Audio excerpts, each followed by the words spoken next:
From playing games left-handed to nearly averaging a triple-double in the finals, Larry Bird's 1986 season wasn't just dominant, it was basketball perfection. He led one of the greatest teams ever assembled to a 67-15 record, grabbing his third straight MVP and capped it off with a finals MVP. But the stats don't tell the whole story. This is about the moments that made a myth. Faye! I ain't even gonna lie. Larry, a little fake down the lane. Between the legs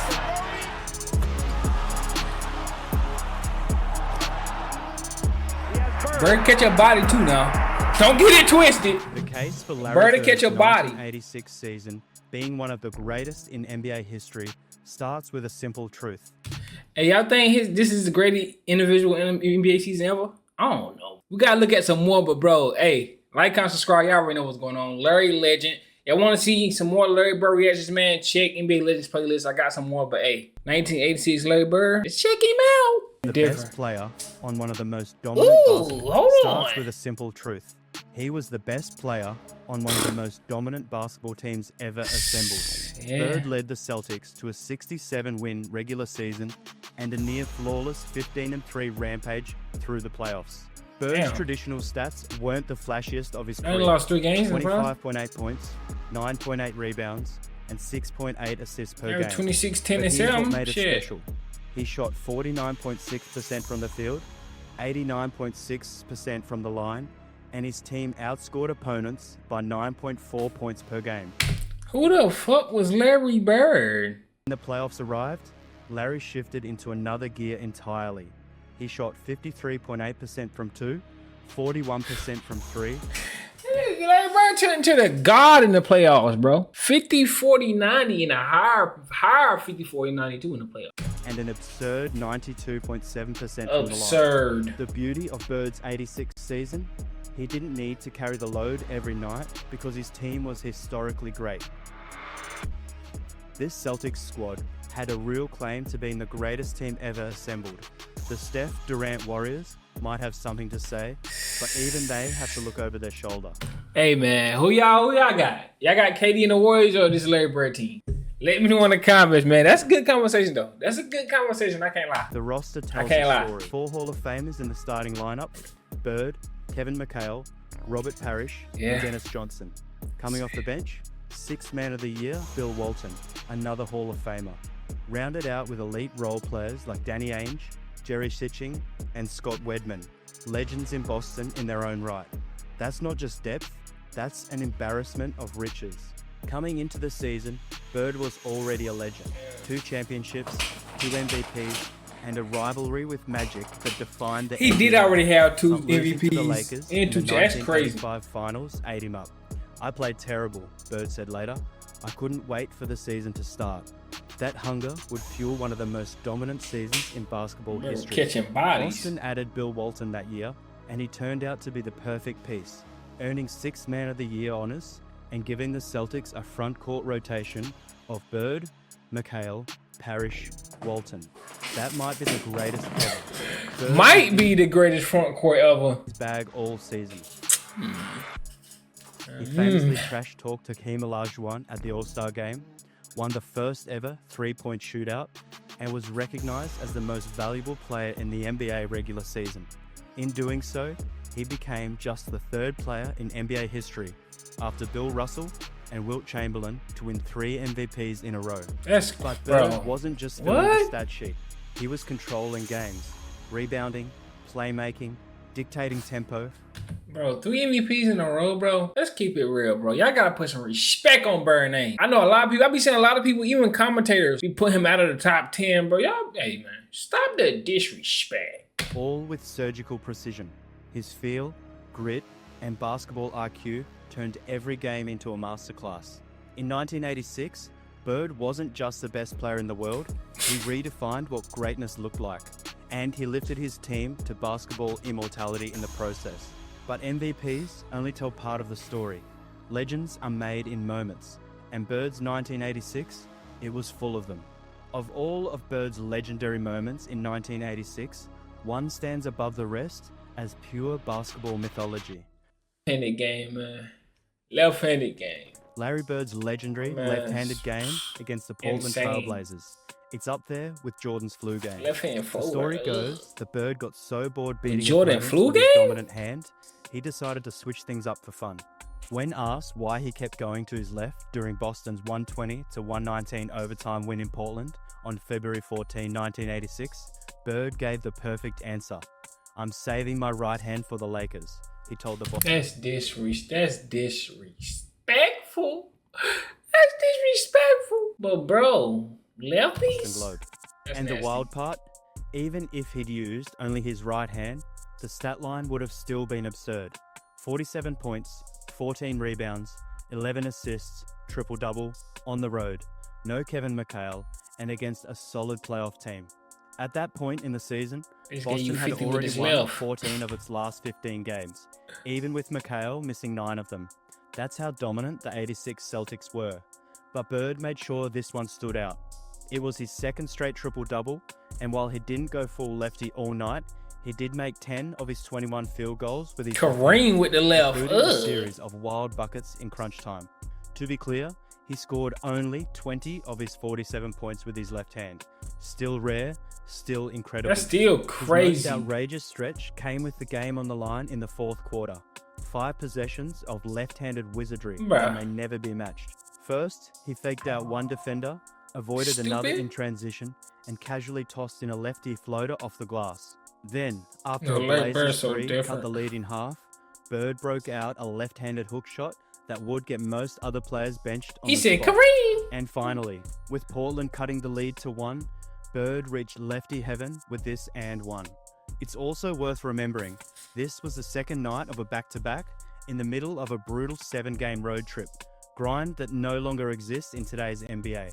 Bird had dropped 31 points, 15 boards, and 11 assists. Bird was cooking, and then torched the Blazers with his offhand. 86 Bird. But it wasn't just the wins that made Bird's 1986 so iconic. He was putting on clinics even in losses. Take his 50-point masterpiece against the Mavericks on March 10.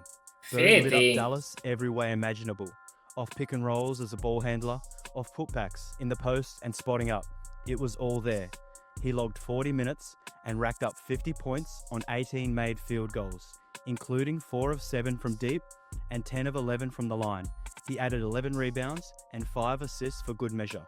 The Celtics built a 104-91 lead after Bird dropped 17 in the third quarter, but Dallas mounted a comeback, eventually pulling ahead 111-110 and holding on late to seal the win. The Mavs were a solid team at the time, but Boston had bigger goals. With 67 wins and the league's best record, the Celtics weren't sweating one spoiled night. They had their sights firmly locked on the playoffs and a path back to the championship. Damn. Hey, bro. 50 ball in a loss? Bird came into the postseason. Bird, so I'm going to take this L, but I'm about to take this 50. In confidence. There may be teams in the league that can beat us 4 straight, but I've yet to see one. Another stone-cold one-liner from one of the game's greatest trash talkers. But Bird wasn't just talking. He was warning the league. And Chicago was about to find out. Black The Jesus. Celtics swept the Bulls in the first round, despite a 63-point explosion from a young Michael Jordan in Game 2. Bird cruised through the series, averaging 28 points, 8 rebounds, and 8 assists. Like Brad said, that's cool, youngin. Take this L, though. On his usual brutally efficient shooting. He Jordan even threw crazy. a jab at the future GOAT while they were on the court. When Jordan tried to guard him in the post, Bird reportedly said, "What are you doing? You better get out of here. Get back out on that perimeter." Disrespectful. After starting the playoffs with 6 straight wins, 3 against Chicago and 3 more over Atlanta, the Celtics was steamrolling. Damn. Larry was locked in, and so was the team. They were on a mission. No NBA team had ever come back from a 0-3 deficit. Damn. And the Hawks star, Dominique Wilkins, gave it everything he had. But the human highlight film lacked the supporting cast needed to keep up. Even he admitted, they are beatable, but you have to play 48 minutes and not 47 or 46. You have to play the entire game. Yeah. The Hawks managed to stave off elimination with a Game 4 win, 106-94, but that only delayed the inevitable. Boston came back in Game 5 and demolished them, 132-99. A beatdown that reminded almost everyone about just 40. how loaded this Celtics team was. Next up was Milwaukee in the Eastern Conference Finals. And another sweep. Few of Bird's highlights. Hold on, Milwaukee? Who the fuck Milwaukee had in 86 to make the Eastern Conference Finals? Somebody gotta let me know in the comments, bro. Who the hell Milwaukee had in 86? More fun to watch than his triple-double in Game 3 of that series on May 17. Bird dropped 19 points, 16 rebounds, and 13 assists, and flexed every ounce of his court vision and passing creativity. Now, how is this for a sequence? Bird dove for a loose ball, passed from the floor to McHale, then followed it up with an over-the-shoulder dime to Parrish and a slick tip pass to McHale. The Celtics' ball movement in that game, poetry in motion. Bro, Larry's just Bird nasty wasn't just with a it, scorer, man. He was the conductor. He's nasty His with unselfish it. play elevated everyone, from starters to the bench. He embodied team-first basketball while being the best on the court. Of course, Larry's clutch shooting was there too. He gave Boston its first lead with a late jumper, then iced the game with a dagger three-pointer to put them up by 10 with just over 2 minutes left. The Celtics were unbeatable, and Bird was the soul of it. Their dominance wasn't just physical, I would it not was want to see mental, this team in tactical, 86. and cultural, and it all stemmed from him. Hey, Larry said, I'm gonna reverse, catch a body. The Eastern Conference sweep set the stage for the final challenge. The NBA Finals. They played against young and the athletic Houston Rockets. Yeah. Led by the Twin Towers, Hakeem Olajuwon, Ralph Sampson. 7'4", Ralph Sampson. This is a good matchup. Unfamiliar to Boston. The head coach, Bill Fitch, had been Bird's first NBA coach. Damn. The man who helped him win his first ring in 1981. Damn. While Fitch's grueling drill sergeant style eventually wore out most of the Celtics, Bird remained loyal, once calling him by far the best coach I've ever seen. So when the Celtics faced Fitch's Rockets in the finals, Bird took it personally. Then Houston gave him by far the best coach I've ever seen. So when the Celtics faced Fitch's Rockets in the finals, Bird took it personally. Then Houston gave him even more fuel for the fire. Before Game 1, Olajuwon, who was born and raised in What Lagos, Olajuwon Nigeria, said, man. made headlines by saying, "I know nothing of this tradition. I'm not from around here." Hakeem was referencing the Celtics' past NBA championships and the history of greatness. Bird fired right back. We'd like to Tripping, give bro. him a history lesson, and he did just He that. tripping. Boston dominated from the start, taking the first What are two you games at talking home us? by 12 What? and 22 points. The series shifted to Houston, where the Rockets finally showed signs of life. Game 3 was a nail-biter that Houston squeezed out 106 to 104. But just when it looked like momentum might be turning, Boston responded with championship-level resolve.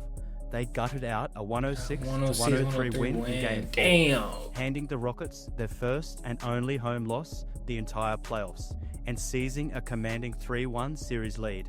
Houston managed to bounce back and take Game 5, 111 to 96.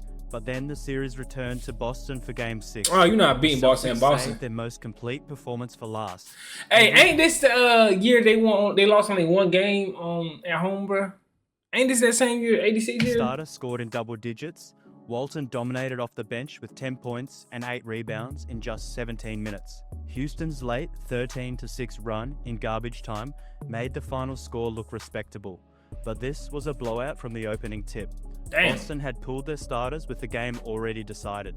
The series showcased two dominant big men.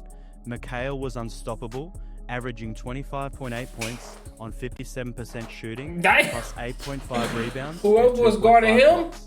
He thoroughly outplayed Barbecue chicken. Ralph Sampson, who managed just 14.8 points on 44% shooting. Damn. Some argued McHale deserved Finals MVP, but Bird was still the maestro. Oh, Bird? His Finals numbers told the story. 24 points, 9.7 rebounds, and 9.5.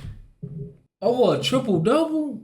I can't do it. I'm sorry, Kevin. I love Kevin, though. But Bird, well, he was just different this year. After winning 2 MVPs, he said, I'm coming for a third. Assists per I game. need it. Nearly a triple-double average against the league's best defensive front court.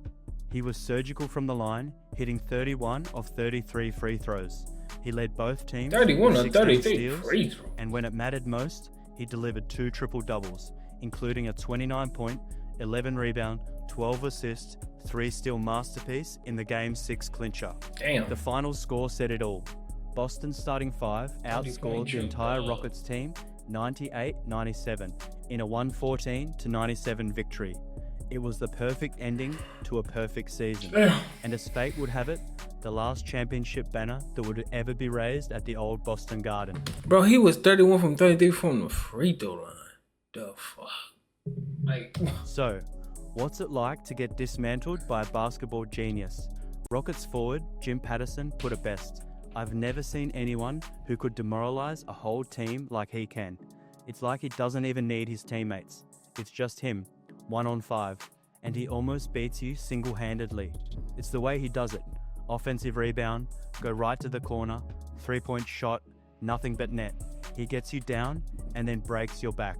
Bird had plenty of legendary performances during his Hall of Fame career, but maybe none more complete or more important than that Game 6. Even Bird himself admitted 30-point drill that down was that Game the only 6. game I was totally prepared for. As far as focus was concerned, none better. Never.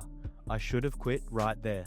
The dominant Game 6 win capped off a 15-3 postseason run for I should have Boston. quit right there. The Celtics went a perfect 10-0 at home during the playoffs, with their closest call coming in that legendary 135-131 double overtime win over Chicago in Game 2 of the opening round. Chicago was trying The same thriller where Michael Jordan dropped a playoff record 63 points. Jordan was trying to get it. Larry Bird has often said that the 1985-86 Celtics were the best team he's ever been a part of. And this is a guy who spent over 4 decades around the NBA. 4 of the 5 starters from that squad are in the Hall of Fame. That's a fact. And the 5th, Danny Ainge, was an all-star. 6th Man of the Year, Bill Walton, was no slouch either. A former regular season and finals MVP, Walton was already a Hall of Fame lock before suiting up in the green and white. That's a fact. Bird, Walton, McHale, and Parrish all made the NBA's 50 greatest players list in 1997, with Dennis Johnson not far behind. Even future greats were in awe of what they saw. After Boston dispatched Houston in the finals, Rockets center Hakeem Olajuwon, one of the best to ever play the game, summed it up simply. Larry Bird was the best all-round player I've ever seen. That meant a lot coming from the Dream himself, and it's hard to argue with that statement. Larry Bird's 1986 season wasn't just a peak, it was a blueprint. Nah, I'm gonna keep it 100 with y'all, bro. Let me know in the comments who y'all think had the best individual season of all time. Because I'm starting to think about it now. Like, the best individual season. Like, everything involved. Game-winning shots, moments, averages. 86 Bird is tough. Well, y'all got him ranked on the list. Let me know y'all got Bird ranked on the list, man. But look, man, I want to see more legendary NBA reactions. I don't know why my speech got tied up there. I want to see more legendary NBA reactions, man. Check the playlist, bro. But I appreciate everybody who tuned into my videos, man. I'm about to start getting more creative. I'm about to start making different videos, you know what I'm saying? But hey, y'all tune in, man. But I'm going to see y'all next one, man. No cap.